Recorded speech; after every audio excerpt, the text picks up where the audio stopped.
Shri Swami Samarth. 17 April 2024 रोजी रामनवमी आहे आणि त्या दिवशी आपल्याला कोणत्या सेवा करायच्या आहेत तर आपल्याकडे जर मूर्ती असेल, प्रभू रामांची जर आपल्याकडे मूर्ती असेल तर आपल्याला पंचामृताने अभिषेक घालून घ्यायचा आहे, पूजा अर्चा करून घ्यायची आहे. पूजा अर्चा करून झाल्यानंतर आपल्याला नैवेद्य काय ठेवायचं आहे तर आपल्याला खीर किंवा शिऱ्याचा नैवेद्य आपल्याला प्रभू रामांना अर्पण करायचं आहे. आणि उद्या दिवसभर आपल्याला श्रीराम जय राम जय जय राम, श्रीराम जय राम जय जय राम, जेवढं आपल्याला जास्त नामस्मरण करता येईल, जप करता येईल या नामाचा, तेवढं आपल्याला जास्त करायचं आहे. दिवसभर तुम्ही करू शकता. जेवढं कराल तेवढं खूप खूप पुण्याचं आहे हे.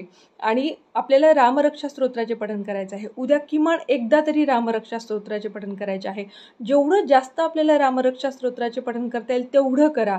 11 वेळा करा, 21 वेळा करा किंवा दिवसभरामध्ये तुम्हाला जेवढ्या वेळा शक्य होईल तेवढ्या वेळा करा. ज्यांना शक्यच नाही त्यांनी किमान एकदा तरी करा. काही अडचणी असतील तर किमान एकदा तरी करा. आणि आपल्याला मारुती स्तोत्रमचे पण पठण करायचे आहे उद्या. आपल्याला रामरक्षा स्तोत्रम वाचल्यानंतर आपल्याला मारुती स्तोत्रमचं सुद्धा आपल्याला पठण करायचं आहे. आणि संध्याकाळी 7 वाजता देवघरासमोर आपल्याला 9 पंत्या लावून घ्यायच्या आहेत.